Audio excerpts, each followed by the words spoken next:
To be better. मैं film को लेकर था बहुत ज्यादा क्या समझिए, प्रेजुडाइज्ड का मतलब होता है क्या, पार्शियल। जब आप किसी चीज को लेके पक्षपात करने लग जाते हैं तो इसे कहते हैं प्रेजुडाइज्ड, आपको किसी चीज से नफरत होती है, ठीक है। दूसरा एनोइंग, एनोइंग होता है मेरे भाई प्रेजेंट पार्टिसिपल। एनोइंग नाराज करने वाला, नाराज करने वाली या वाला, कोई भी चीज जो आपको नाराज करती है। एनोइंग, यार तुम्हारी बातें बड़ी एनोइंग है, क्यों बकबक करते रहते हो तुम लोग, है ना। तो एनोइंग, ठीक है। क्या भैया व्यक्ति एनोइंग हो सकता है ना? व्यक्ति एनोइंग नहीं हो सकता। व्यक्ति हम कहते हैं एनॉयड, पर्सन कहता है एनॉयड, भैया आई एम एनॉयड, मैं क्या हूं, नाराज हूं। डिसअपॉइंटिंग होता है निराश करने वाली, निराश करने वाला, जो चीज आपको निराश करती है, प्रेजेंट पार्टिसिपल। और डिसअपॉइंटेड का मतलब होता है निराश। अगर मैं परेशान हूं तो मैं डिसअपॉइंटेड हूं, तो इसका मतलब मैं क्या था, मैं मूवी से मैं निराशाजनक नहीं था, निराशाजनक तो मूवी थी, तो मैं क्या था, मैं निराश था। इसीलिए मुझे यहां पर डिसअपॉइंटेड लगाना पड़ेगा, पास्ट पार्टिसिपल। समझ में सभी को? जिस बच्चे को समझ में नहीं आया, जिसने ये कहा भैया थोड़ा थोड़ा सा आया, कोई एग्जांपल देके बताओ, आगे पेपर में इस टाइप का क्वेश्चन आता है। अब आप मुझे बताओ, मैं आपसे कहूं the book is interested oblique interesting, comment box में फटाफट आंसर फेंक के मारो तेजी से। Rohit is interesting oblique interested in playing cricket. जो कह रहा है भैया मैं तो बिल्कुल ही एकदम दिमाग कम चलता है मेरा, तो बुद्धि मेरी कम चलती है, तो उसके लिए मैंने ये दो एग्जांपल दिए हैं और अच्छे से समझ में आ जाएगा। ये इंटरेस्टेड है, ये इंटरेस्टिंग है। चलो जी, अब जिसके दोनों सही हो कमेंट बॉक्स में दिल मारना फेंक के।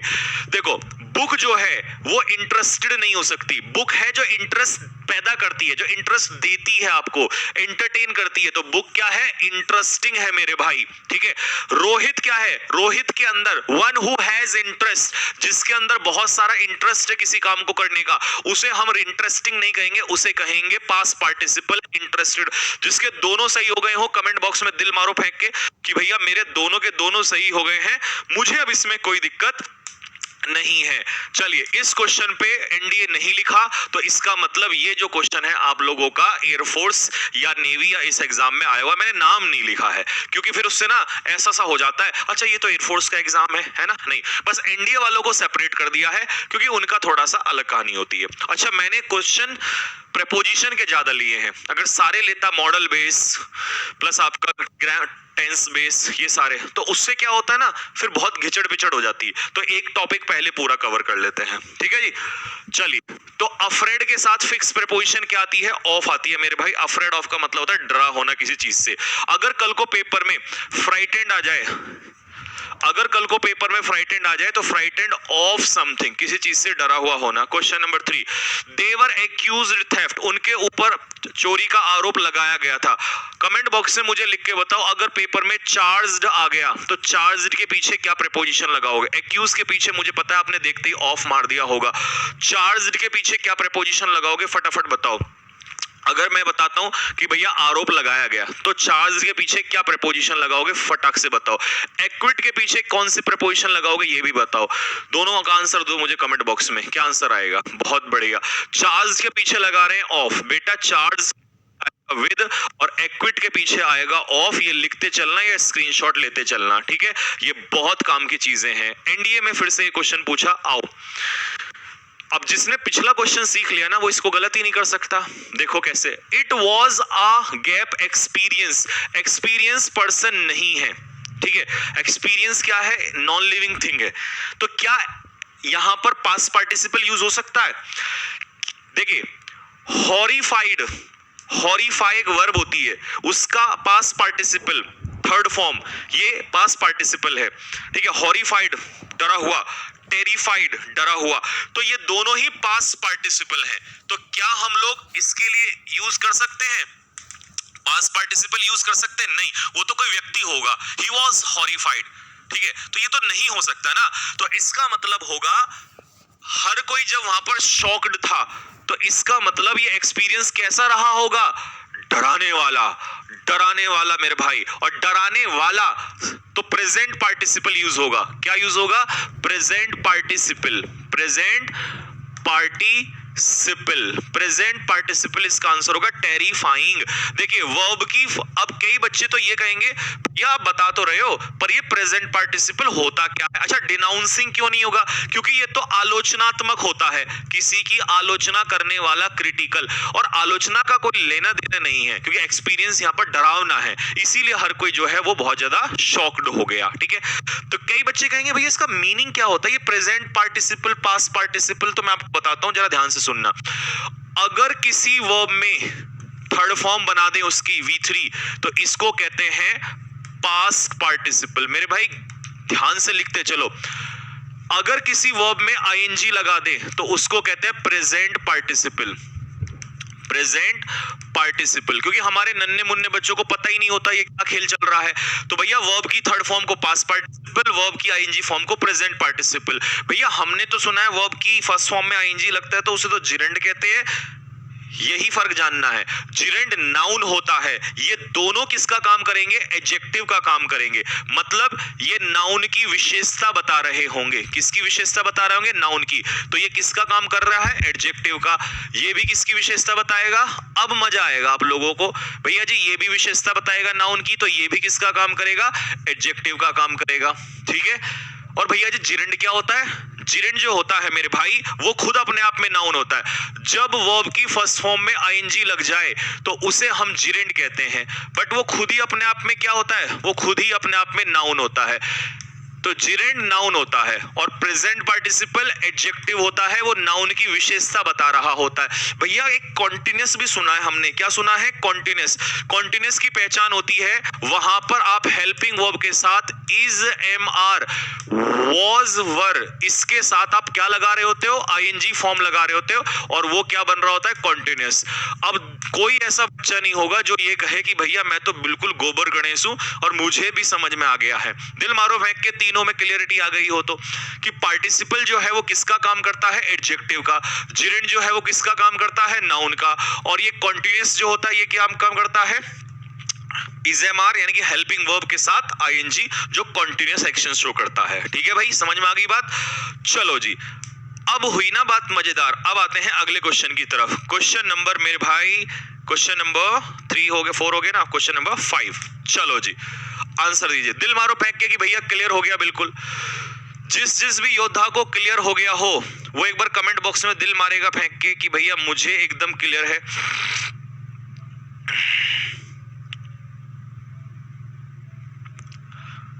हाँ जी,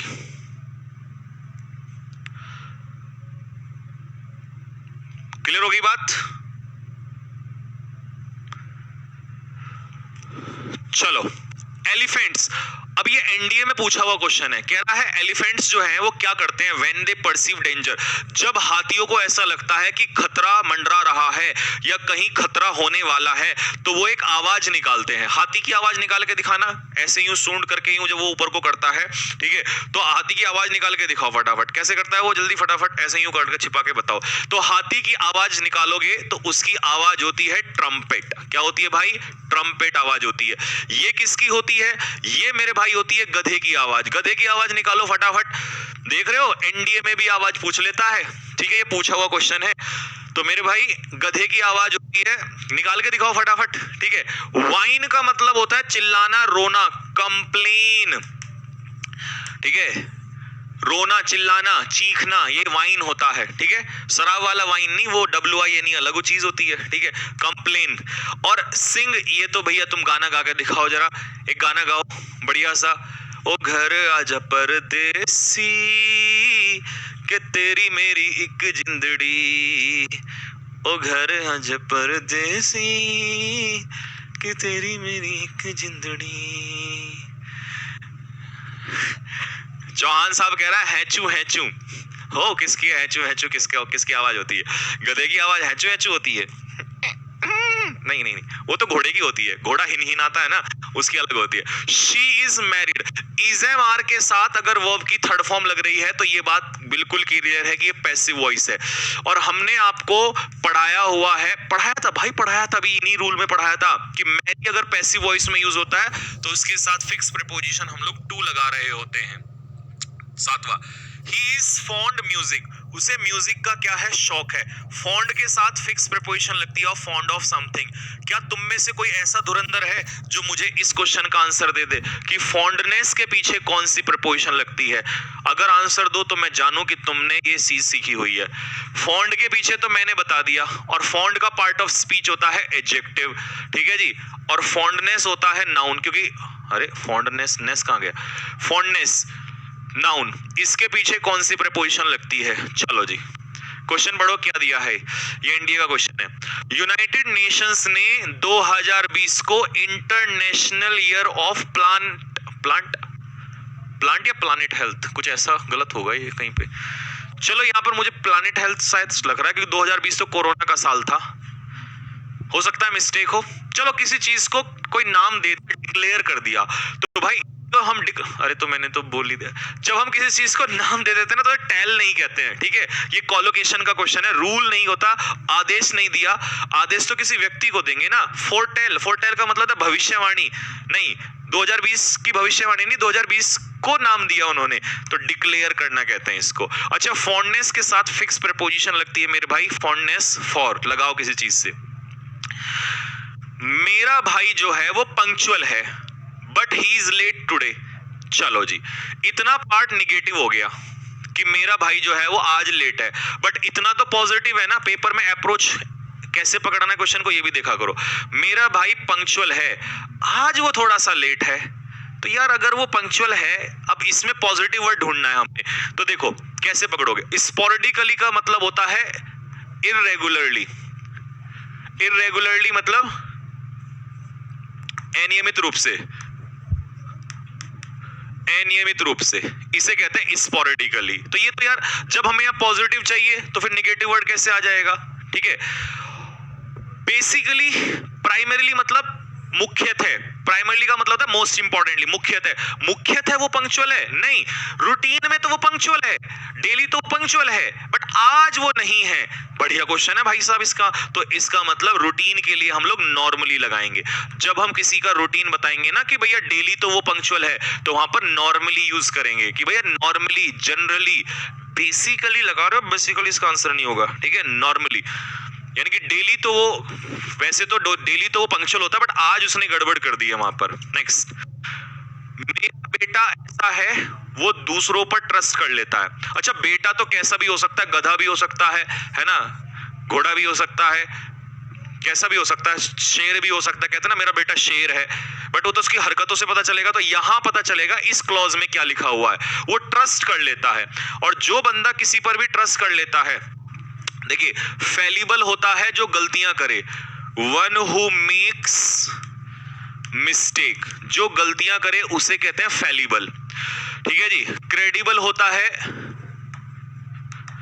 बिलीवेबल, जिस पर हम विश्वास कर लेते हैं उसे कहते हैं गलीबल, सॉरी क्रेडिबल, विश्वसनीय। सेंसिबल व्यक्ति होता है जिसके अंदर सेंस होती है, बुद्धिमान। और जो ये भोलू भालू सा होता है ना, ये सीधा साधा सा, जो किसी की बात पर भी विश्वास कर लेता है, क्रेडुलस, तो इसे गलीबल कहते हैं। क्या कहते हैं? गलीबल व्यक्ति कहते हैं, जो किसी की बात को भी मान लेता है। चलिए जी 11 का आंसर बताइए। She was disappointed her exam result. चलिए, वो अपने एग्जाम रिजल्ट को लेकर क्या थी? डिसअपॉइंटेड थी। देखो, जब हम किसी चीज से डिसअपॉइंटेड होते हैं तो डिसअपॉइंटेड विद समथिंग, ए इसका करेक्ट आंसर होगा। Disappointed with the result. He was deprived his rights, उससे उसका अधिकार छीन लिया गया। Deprive का मतलब होता है bereft, bereft का मतलब होता है किसी चीज से वंचित कर लेना, यानी कि dispossess, dispossess का मतलब होता है किसी से कोई चीज छीन लेना। तो मेरे भाई deprive और bereft दोनों के पीछे सेम प्रीपोजिशन लगती है और इनके पीछे प्रीपोजिशन लगती है ऑफ, वंचित होना। हिंदी वाले बच्चे क्या लिखेंगे?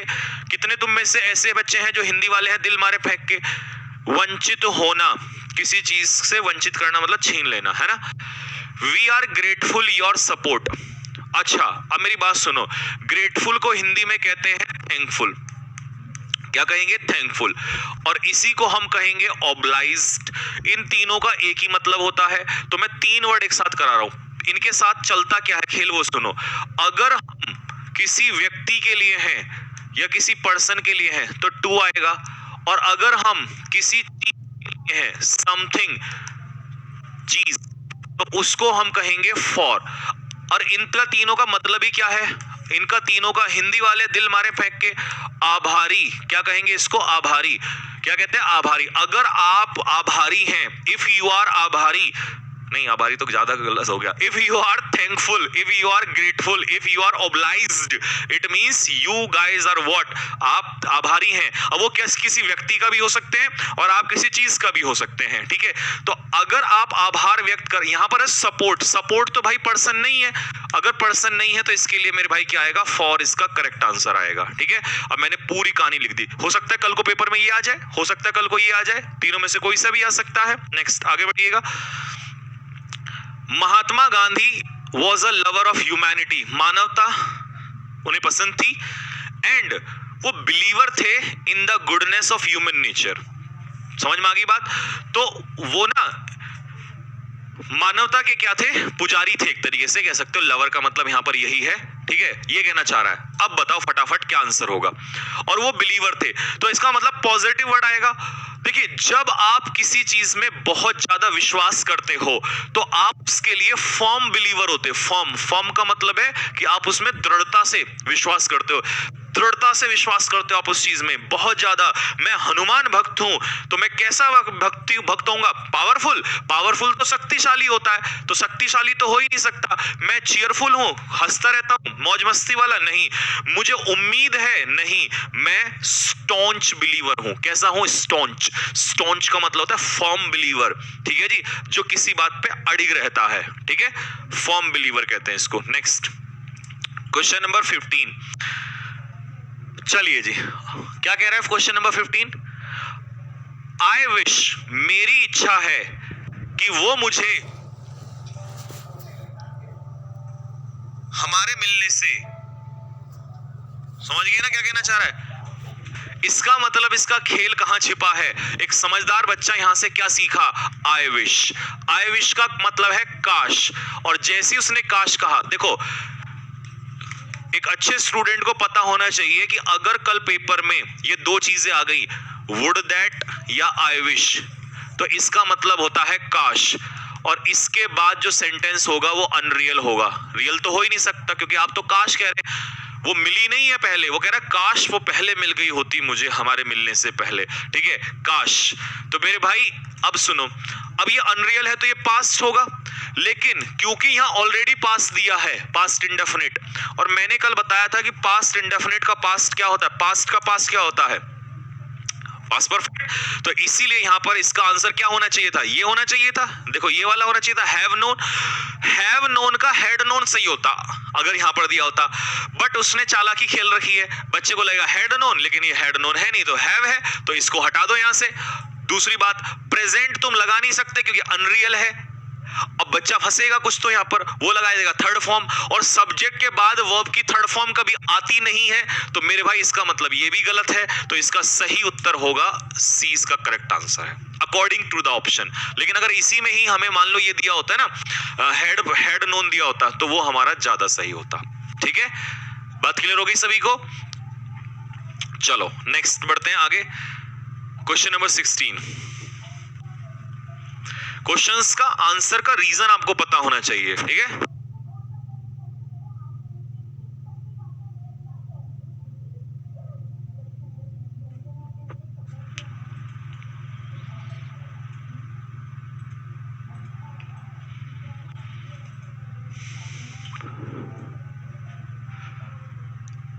लो जी, ही इज कीन, कीन के साथ प्रीपोजिशन लगती है ऑन। कीन ऑन का मतलब होता है इंटरेस्टेड, और इंटरेस्टेड के पीछे प्रीपोजिशन लगती है ना। अगर इंटरेस्टेड आता तो इन, और कीन आया तो ऑन। आगे बढ़ो नेक्स्ट क्वेश्चन पे। They are engaged a new business venture, वो एक बिजनेस, नए बिजनेस में क्या है, एंगेज्ड है। एंगेज का मतलब है बिजी है, मतलब इस समय पर शामिल हैं। तो एंगेज के पीछे क्या आ जाएगा, इन आ जाएगा। तो इसका सही उत्तर क्या होगा, 20 का आंसर हो जाएगा। आगे बढ़ते हैं। The city is infested mosquitoes, जो सिटी है वो मच्छरों से क्या है, मच्छरों से ग्रसित है। सर आप आरडब्ल्यू ऑफिस में हैं क्या? नहीं बेटा, अभी कहाँ, अभी तो मैं देहरादून में ही हूं। अभी हम निकलेंगे, रात को निकलेंगे। हमारी जिंदगी देख रहे हो, हमें पढ़ाना भी है, पढ़ाई भी और लड़ाई भी। कैसा दिन आ गया है, कैसा इस सरकार ने ना बवाल खड़ा कर दिया, मतलब जिंदगी नरक कर दी है। बच्चों की भी, टीचर्स की भी, सबकी जिंदगी बर्बाद कर दी है। बस क्या ही बोलूं मैं, समझ नहीं आता। देख रहे हो हमारी कितनी मुसीबत है। तुम्हें पढ़ाने के लिए रुका हुआ था, नहीं तो निकल तो मैं शाम को ही जाता, बट तुम्हारी क्लास की वजह से। अब तुम्हारी क्लास के बाद खाना खा के और फिर रात को 11-12 बजे के आसपास निकलेंगे। और रात भर सोचो, आप सो रहे होंगे, हम तो गाड़ी चला रहे होंगे, और 5-6 घंटे लगते हैं दिल्ली में। फिर खैर, और कल क्लास नहीं होगी, डोंट वेट, है ना। कल क्लास नहीं होगी, परसों का जो होगा वो बता दिया जाएगा आप लोगों को मैसेज डाल के। मैं ठीक है, आपसे बातचीत भी करनी है तो लाइव कर लेंगे हम लोग। आपने डाउट्स वगैरह लिख के रखना, ठीक है। चलो जी, अगले क्वेश्चन पे आओ। अच्छा, ये समझ में आया, इन्फेस्टेड विद का मतलब है कि इस चीज से भरे हुए होना, ग्रसित होना। चलो जी, इसको पढ़ो।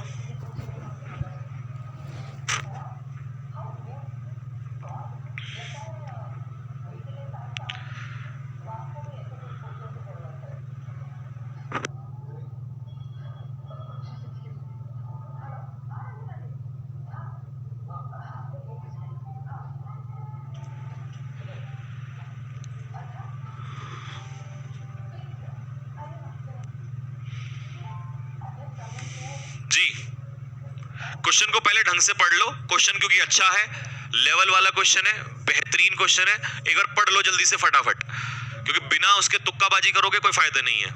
रीजन पता होना चाहिए। और देखो कई लोग मार भी रहे हैं। अगर जो ए दे रहे हैं तो मतलब आप तुक्का मार रहे हो, आपको पता ही नहीं चल रहा क्या हो रहा है क्वेश्चन में। क्वेश्चन को पहले पढ़ो, अच्छा क्वेश्चन भी तो करना सीखा करो यार।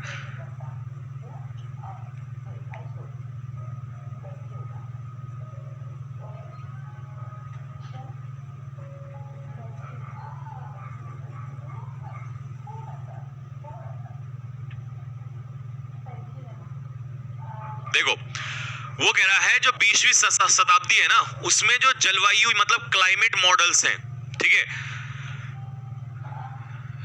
बाय मार दिया, तुक्का मार रहे हो।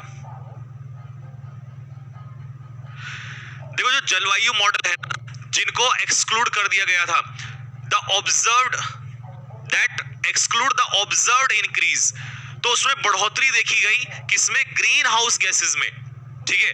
तो ग्रीन हाउस गैसेस में क्या देखी गई, बढ़ोतरी देखी गई है। अब बढ़ोतरी देखी गई है किस चीज में, तो अगर मैं कहूं कि किसी चीज में बढ़ोतरी हुई है तो इसे हम क्या कहेंगे, increase in something, increase in something. तो किस चीज में बढ़ोतरी हुई है, ग्रीन हाउस गैसेस में बढ़ोतरी हुई है। अब बढ़ोतरी किस चीज में होना, यानी कि ग्रीन हाउस गैसेस जो है वो बढ़ी हैं, तो ये ऑब्जर्व किया गया। और जब आप देखते हो किसी चीज में कोई बढ़ोतरी हुई है तो इंक्रीज इन समथिंग यूज करते हैं। इसका सही उत्तर होगा मेरे भाई 20 का करेक्ट आंसर होगा। ऑफ नहीं होगा, ऑफ तो आ ही नहीं सकता वहां पर, ठीक है। और यही वो कह रहा है कि वहां पर हम इसको क्या कर, to simulate the increase in temperature over the second half of the 20th, तो 20th सेंचुरी के जो सेकंड हाफ है उसमें इस वृद्धि का जो ये जो मतलब ये जो इंक्रीज हुआ है, इसको सिमुलेट करने में हम क्या रहे हैं, फेल रहे हैं, ठीक है। तो इसका आंसर क्या होगा, ए इसका आंसर होगा, 20 का करेक्ट आंसर होगा। ये पढ़ो। In extremely poor societies children can be put to work a young age and are therefore a source of income. Question ये भी बढ़िया है, इंपॉर्टेंट है क्वेश्चन। कुछ क्वेश्चन बहुत बढ़िया आ जाते हैं। समझो क्या कहना चाह रहा है, हिंदी में ही समझ लो। तो कह रहा है जो बहुत ज्यादा गरीब सोसाइटीज होती है ना, उन गरीब सोसाइटीज में बच्चे जो हैं उनको यंग एज में ही काम पे लगा दिया जाता है, और इसीलिए वो एक तरीके से इनकम का सोर्स बन जाते हैं। आपने देखा होगा जिन फैमिलीज की इनकम कम होती है, गरीब होती है, तो उसमें कम एज पे ही बच्चों को काम पे लगा देते हैं और वही सोर्स ऑफ इनकम बन जाते हैं। तो इसका मतलब है children can be put to work, कौन सी एज, यंग एज। और एज के लिए हम लोग क्या यूज कर रहे होते हैं, preposition at, at a particular age. तो इसका सही उत्तर क्या होगा? डी। इसका बेहतरीन क्वेश्चन है। ऑन इन लगा रहे हो, एट यूज होता है।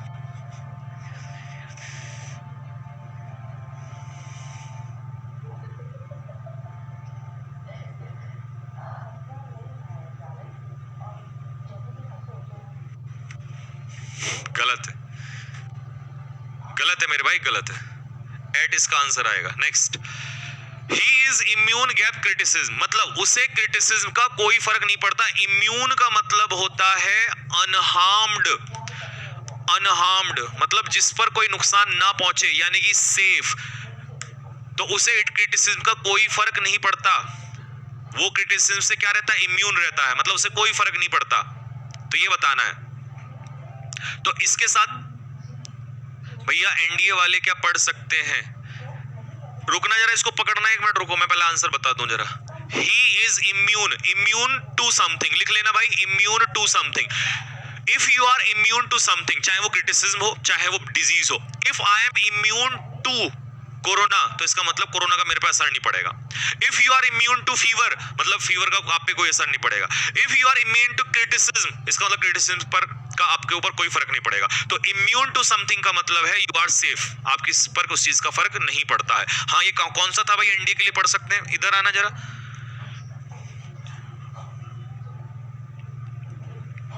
इधर आना भाई, इधर आना, इधर आना, इधर हटो, हटो, इधर साइड में हट जाओ, पहले रुक जाओ। पहले ये उल्टे हाथ का तेज लगता है। ये डिफेंस वाले बच्चों को ना डिफेंस की तरीके से संभालना पड़ता है। पूछ रहा हूं, कभी गंदगी वाला हाथ लग जाए फिर तो बीमार हो जाए। ठीक है, रुक जाओ, पहले हाथ। दिन कौन सा यादव जी? मंगलवार या बुधवार? बुधवार तो नहीं है, बुधवार, चलो छोड़ दिया बेटे।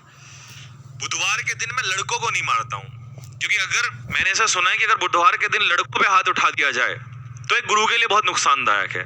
तो तुझे दिन ने बचा लिया मेरे भाई। ये दिखाई दे रहा बेटा, तू एनडीए की तैयारी करना छोड़ दे। अगर तू एनडीए की तैयारी कर रहा है ना और चाह रहा है, छोड़ दे।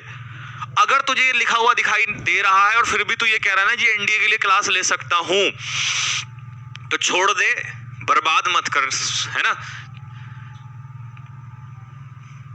क्योंकि वहां रिटर्न से काम नहीं होगा। आपको एसएसबी भी जाना है और आईक्यू चाहिए होगा, और इस आईक्यू के साथ तो मेरे भाई तबाही। ठीक, नालायक इंसान। चलो, the lawyer argued in favour, favour की स्पेलिंग सही कर लेना। The lawyer argued in favour his client. जब आप किसी के फेवर में कोई चीज बोलते हो तो इसे हम कहते हैं इन फेवर ऑफ समवन। किसी के, हिंदी वालों इसको क्या कहेंगे? किसी के पक्ष में, किसी के पक्ष में। अब पक्ष कैसे लिखोगे? लिख के दिखाओ, किसी के पक्ष में। ठीक है, मैं लिख सकता हूं, कभी सोचो भैया लिखा नहीं जा रहा इसलिए बोल रहा। तो किसी के पक्ष में, ठीक है, तो किसी के पक्ष में लिख ही देता हूं, कभी तुम मजाक उड़ाओ। किसी के पक्ष में नहीं, किसी के बाद में लिखूंगा, पहले तुम लिख के दिखाओ। दो आई कैन राइट, ठीक है, मैं तुमसे लिखवाना चाह रहा हूं, मुझे तो पता ही है। His views are not consistent his actions. देखिए, इसका मतलब समझ रहे हो क्या है?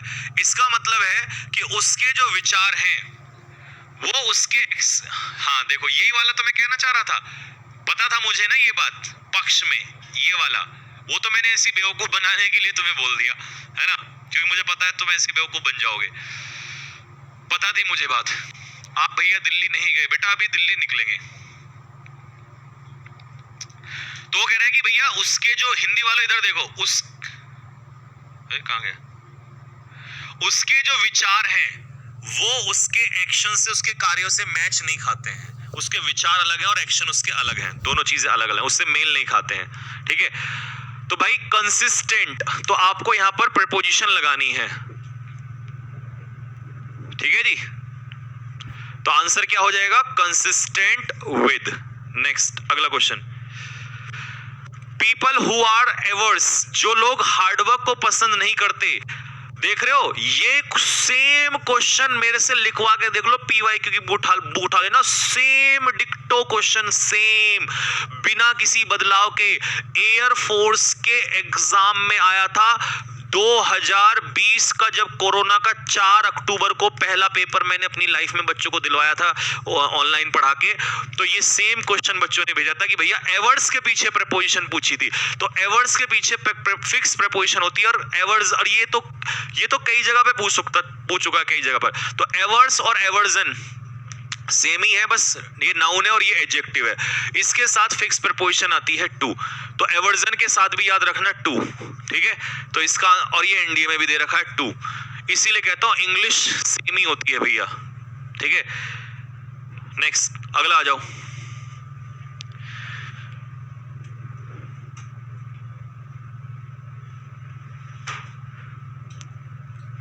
हाँ बोल दो।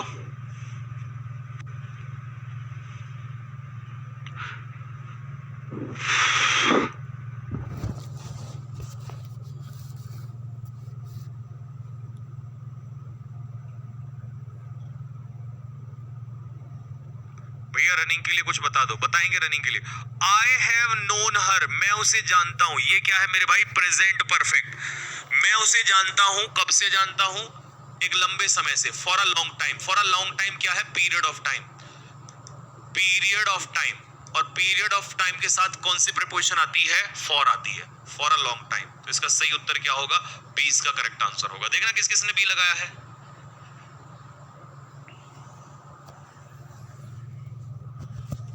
चलो next, I accepted the offer, मैंने ऑफर को एक्सेप्ट कर दिया, मतलब उसको कोई ऑफर मिला होगा तो उसने उसे क्या कर लिया, स्वीकार लिया।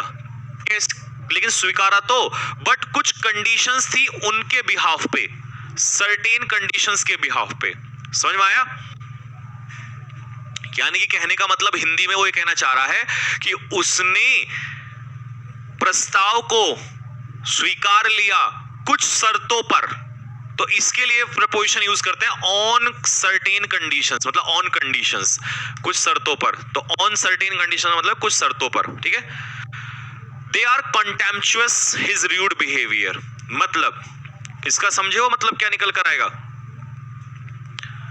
भैया दिल्ली क्यों नहीं जा रहे हो, वे मेरी जान लोगे, गोली मारोगे मुझे, क्या करोगे, बोल तो दिया। अभी तुम्हारी क्लास ना लूं तो भैया क्लास लेके नहीं गए, क्लास तुम्हारी क्लास की वजह से रुका हुआ था मेरे भाई, नहीं तो मुझे रात को चलाने का गाड़ी का शौक नहीं है। रात को गाड़ी में इतना बुरा होता है, पता है, इसकी कसम खा कर रहा हूं मैं, मेरे साथ पता है कई बार क्या हो गया जब मैं रात को गाड़ी चलाता हूं। कभी कभी ऐसा होता है 12 बजे के बाद 2-3 बजे ना नींद आती है, नींद। मैं चुपके से इसलिए बोल रहा हूं क्योंकि बाहर ना दादी बैठी है, बताना मत, और वो फिर बोलेंगे कि नहीं रात को नहीं जाना, और जाना बहुत जरूरी है इस वजह से। लेकिन मैं कसम खा रहा हूँ मेरे साथ क्या हो चुका है कि रात को ना जब गाड़ी चलाते हैं 2-3 बजे तो नींद आती है, और झटका सा लगा, गाड़ी एक्सीडेंट, तुम्हारा भाई ऊपर, समझ रहे हो। तो इस वजह से रात को मुझे शौक नहीं है, समझ में आया बात। मुझे शौक नहीं है, तुम्हारे भाई को शौक नहीं है रात को गाड़ी चलाने का। रात को एक्सीडेंट हो जाता है, नींद आती है, ठीक है। धीरे से बोल रहा हूँ, अगर जोर से बोल लिया और सुन लिया ना तो भेजेंगे ही नहीं। और तुम्हें पता है घर वाले सबके, चाहे मैं हूँ या तुम हो, चाहे कितने ही बड़े हो जाओ, घर वालों के लिए बच्चे बच्चे ही रहते हैं, ठीक है। तो पता लगा रात को मैं चला और गड़बड़ हो गई, फिर तुम मुझे याद करोगे कि एक भाई था हमारा जो बहुत मजे में पढ़ाता था, ठीक है। फिर मैं ऊपर से ना भगवान के पास से बस देख सकता हूँ क्या हो रहा है तुम्हारे साथ, कर कुछ नहीं सकता। आज तो तुम चिल्लाते हो, मैं आ जाता हूँ तुम्हारे साथ, ठीक है।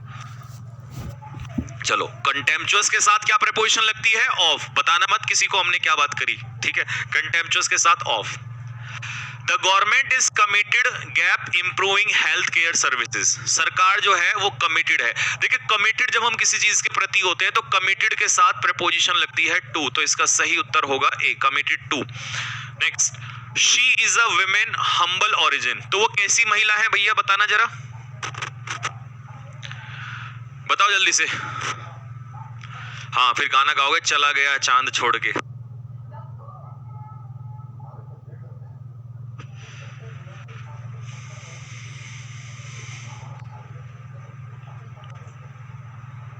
चलो देखो, वो कह रहा है she is a women humble origin, वो एक सामान्य पृष्ठभूमि की महिला है, मतलब वो सामान्य पृष्ठभूमि है उनकी, वो सिंपल सी एक महिला है। तो विमेन ऑफ हम्बल ओरिजिन, ठीक है। तो आंसर इसका होगा B. There is no cure the common cold. देखिए क्योर यहां पर किसका काम कर रहा है, नाउन का, और नाउन पीछे क्योर नाउन के रूप में अपने पीछे क्या लेता है, और अगर यही क्योर में यूज होगा तो ये अपने पीछे लेगा ऑफ। तो मेरे भाई यहां पर नो क्या है, डिटरमिनर एडजेक्टिव का काम कर रहा है, एडजेक्टिव अपने पीछे क्या लेता है, नाउन लेता है, तो इसका सही उत्तर होगा फॉर, ये है ना, ये आंसर होगा। Next, he is proficient. Proficient के पीछे फिक्स प्रीपोजिशन क्या लगती है, जो एडेप्ट के पीछे लगती है, जो वर्स्ड के पीछे लगती है, और इन सब का एक ही मतलब होता है, और इनके पीछे भी प्रीपोजिशन एक लगता है, किसी काम में निपुण होना, किसी काम में क्या होना, निपुण होना, ठीक है। तो इसका आंसर हो जाएगा ए, इसका करेक्ट आंसर होगा। ठीक, आगे बढ़ो। The manager was indifferent. देखो ये पेपर में भी आया हुआ है, आपके आया तो ये तो एयरफोर्स में आया हुआ है, लेकिन डिफरेंट भी पूछा हुआ है आपके एग्जाम में। तो डिफरेंट के पीछे फिक्स प्रीपोजिशन लगती है फ्रॉम, और इनडिफरेंट बच्चों को लगता है दोनों का एक ही मतलब है, लेकिन अलग है। इनडिफरेंट उदासीन होता है, अपेथेटिक, है ना। तो इसके पीछे प्रीपोजिशन लगती है टू, किसी चीज के प्रति उदासीन होना, इंटरेस्ट ना रखना, ठीक है। नेक्स्ट, अगला क्वेश्चन में कह रहा है वो आपसे, I ran John yesterday and it was a pleasant surprise. तो इसका मतलब वो कह रहा है कि मैं जॉन से कल अचानक से मिला। देखो एक फ्रेजल वर्ब होती है कम अक्रॉस। कम अक्रॉस का मतलब होता है किसी से अचानक से मिलना, यानी कि इसको हम कहते हैं मीट सडनली, ठीक है। इसी सेम प्रीपोजिशन को हम बम्प इनटू भी कहते हैं। बम्प इनटू का मतलब भी होता है किसी से अचानक से मिलना, और यही सेम काम क्या होता है, रन इनटू। रन इनटू का मतलब होता है किसी से अचानक से मिलना, सेम मीनिंग के लिए काम करता है। तो यहां पर इसका आंसर हो जाएगा रन इनटू। तीनों प्रीपोजिशन का, तीनों फ्रेजल वर्ब का एक ही मतलब होता है, ठीक है। नेक्स्ट, अगला, माय ग्रैंडमदर, मेरी माताजी ने, दादी माँ ने एंजॉय किया बोटिंग को, कहां पर, उस लवली लेक।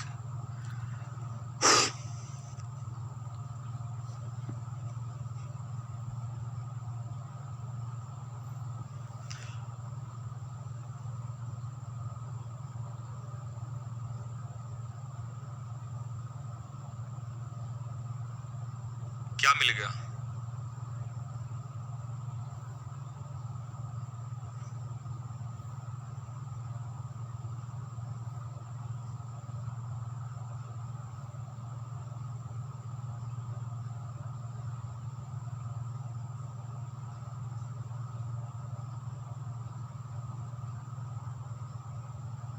चलो तो आंसर क्या आ जाएगा, enjoy the boating on that lovely lake, उस लेक पर, उस झील पर, ठीक है। Next, he visits the needy, वो जरूरतमंद लोगों से मिलता है, उनको उनकी मुसीबतों से और गरीबों से छुटकारा दिलाने के लिए।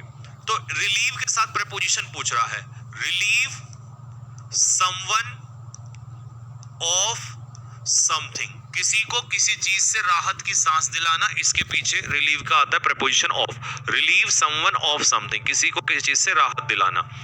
His ideas are conducive, conducive के साथ भी फिक्स प्रीपोजिशन आती है, और conducive की फिक्स प्रीपोजिशन मेरे लिखने से पहले लिखो फटाफट, क्या आंसर होगा इसका, ये conducive की फिक्स प्रीपोजिशन होती है टू।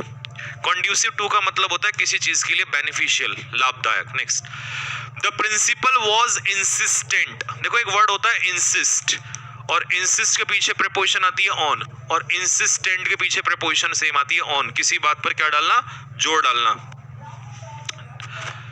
नेक्स्ट, अगला, the election commission on Saturday, election commission ने शनिवार को असेंबली इलेक्शंस को क्या किया, तो अनाउंस किया, अब प्रनाउंस किया, अनाउंस किया, प्रमोट। अब यहां थोड़ा सा पंगा होगा, ध्यान से सुन लेना।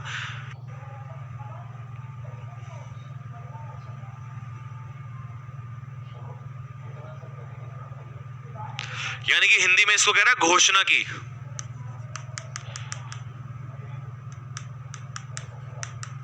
घोषणा की,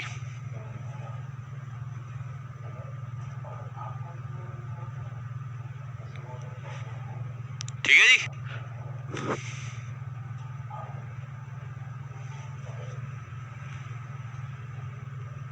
दिल्ली क्यों नहीं जा रहे, तुम मेरी जान ले लो, क्लास बंद कर दूं यहीं पे ही। नालायक लोग।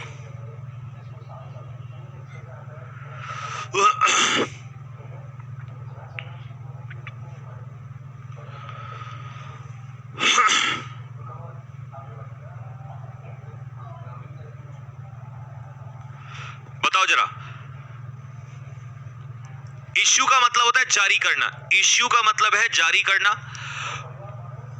प्रोम्युलगेट करना, प्रोम्युलगेशन ये भी डिक्लेयर करना हो जाएगा, हालांकि स्प्रेड आउट हो जाएगा। अब बात है यहां पर अनाउंस करना और प्रोनाउंस करना। देखो, इसका मतलब होता है डिक्लेयर, इसका मतलब होता है डिक्लेयर, ठीक है, और प्रोनाउंस का मतलब भी होता है डिक्लेयर। लेकिन जो ये प्रोनाउंस वर्ड है ना, ये ऑफिशियली आता है, ऑफिशियली, ठीक है। इसको आप नॉर्मल पर ऑफिशियली भी यूज कर सकते हो, फॉर्मली भी और इनफॉर्मली भी यूज कर सकते हो। तो इसका जो मेरे भाई सही उत्तर होगा वो क्या सही उत्तर होगा, ठीक है, तो इसका आंसर होगा कि उसने क्या किया, on Saturday pronounce that assembly election in the 5 state will be held from November 12 से 7 तक। तो आंसर इसका हो जाएगा A answer. Next, the victims were fruit vendors, victim जो थे वो फ्रूट वेंडर्स थे, and they were going in an auto, वो एक ऑटो में जा रहे थे, व्हेन दे, जब उनका एक्सीडेंट हुआ रास्ते में। ये क्वेश्चन बढ़िया है, इसको करके दिखाओ जरा, जब वो रास्ते में जा रहे थे, ठीक है जी।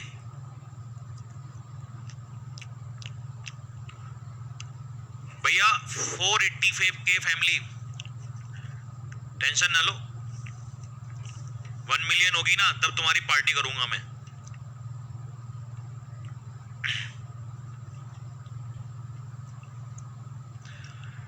ठीक है जी। 39 का बताओ, the victims were fruit vendors and they were going in an auto, और वो ऑटो में जा रहे थे जब उनका एक्सीडेंट हुआ। देखिए, मीट पर्सन, मीट का सेकंड फॉर्म है मैट, जब हम किसी व्यक्ति से मिलते हैं तो वहां पर मीट यूज होता है, मैट। तो मेरे भाई ये तो गलत है, कभी यहां लगा दो। रन इनटू का मतलब होता है किसी व्यक्ति से मीट सडनली, अचानक से मिलना, तो ये भी मेरे भाई नहीं हो सकता।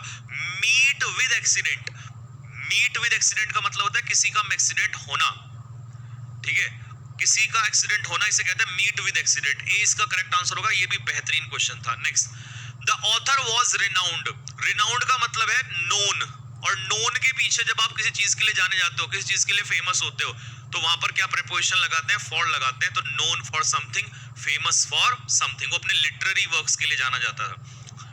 तुम्हारे रिमार्क्स जो है वो इंसल्ट के बराबर है, मतलब जो तुम बोल रहे हो ना ये एक तरीके से इंसल्ट है। तो टेंटामाउंट के साथ फिक्स प्रीपोजिशन आती है टू। टेंटामाउंट टू का हिंदी में अर्थ क्या होता है भैया, हिंदी में अर्थ होता है टेंटामाउंट टू का मतलब होता है इक्वल टू। आ जाओ next, 42, the criminal was held accountable. देखो, रेस्पॉन्सिबल, अकाउंटेबल का मतलब क्या होता है, responsible.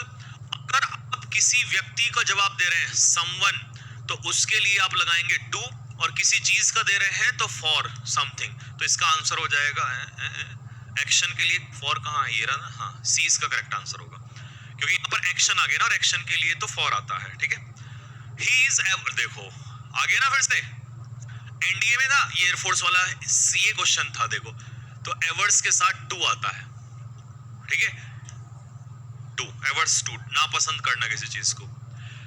It is common for patients, patients के लिए ये बहुत ज्यादा आम बात है, टू स्टॉप मेडिसिन, कि वो दवाई लेना बंद कर देते हैं जैसे ही वो ये तो हमारे भारत में तो बहुत होता है, जैसे ही थोड़ा सा बुखार ढीला होगा दवाई को फेंक के मार देंगे, तुरंत लेना बंद कर देंगे। तो दवाई लेने को क्या कहते हैं, ईटिंग, दवाई को हम ईट करते हैं, गलत। गल्प निगलते हैं, गलत। स्वेलो निगलते हैं, गलत। टेकिंग, टेक मेडिसिन, दवाई लेना होता है टेक मेडिसिन। एक 4 साल की लड़की को एक नई जिंदगी मिली जब डॉक्टर ने हॉस्पिटल में क्या किया, कैंसरस ट्यूमर, ठीक है भैया, ट्यूमर समझते हो, ट्यूमर समझ में आता है, जो कैंसरस सेल होती है उसको ट्यूमर कहते हैं, ठीक है, उसको किडनी से निकाल दिया। तो जब आप ट्यूमर को, उस सेल को निकालते हैं तो क्या उसे रेजुविनेट करते हैं, रेजुविनेट का मतलब है दोबारा पुनर्जीवित करना, मतलब दोबारा ऊर्जा देना, नहीं, हो ही नहीं सकता, कैसे हो सकता है। मूव, डिस्प्लेस, नहीं, डिस्प्लेस मतलब अपनी जगह से हटाना, रिप्लेस का मतलब उसको हटा के कोई और सेल डाल देना, नहीं, हटा ही दिया, रिमूव करना, सिंपल होगा रिमूव, हटा देना उसको, ठीक है, सेल को हटा दिया वहां से, क्योंकि ये तो नेगेटिव है ना, तो हटाना है उसको। रिप्लेस कैसे कर सकते हो, पता लगा एक सेल निकाली एक डाल दी। नेक्स्ट, फॉरेस्ट प्रिवेंट इरोजन, ऐसे जंगल इरोजन को रोकते हैं। कैसे जंगल इरोजन को रोकते हैं, सुनो ध्यान से। टाइडी मतलब होता है साफ सुथरे जंगल, अरे भैया क्या बात कर रहे हो। स्पार्स का मतलब होता है नॉट डेंस, जो घने ना हो, ये भी नहीं रोकते। घना जंगल है जो रोकेगा, जितना ज्यादा पेड़ पौधे होंगे उतना ही इरोजन रुकता है।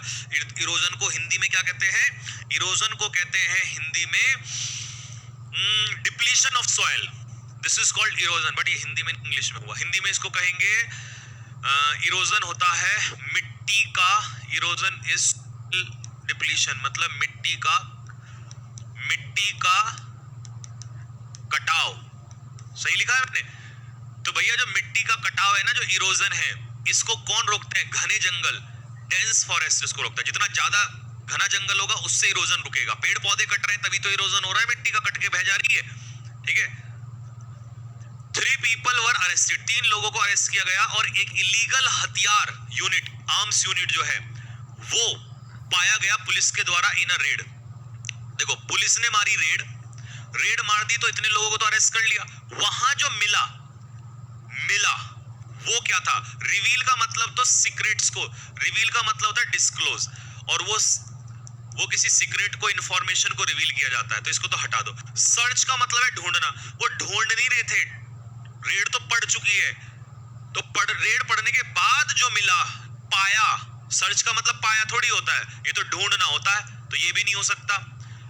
बस्ट हो गया, बस्ट नहीं, बस्ट कहां से हो जाएगा, फटेगा थोड़ी, तो भैया डिस्कवर का मतलब है किसी चीज को पाना, ठीक है। मृदा अपरदन, अच्छा ऐसा।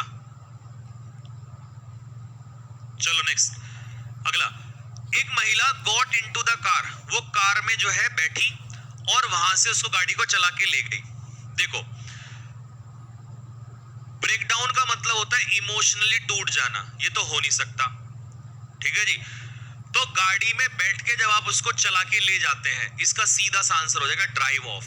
वो गाड़ी में बैठी और कार को चला के वहां से ले गई, तो गाड़ी को चला के ले जाना इसे कहते हैं ड्राइव ऑफ। सीधा सा सीधा यहां से यूज कर दो, मतलब इसको हटा दो,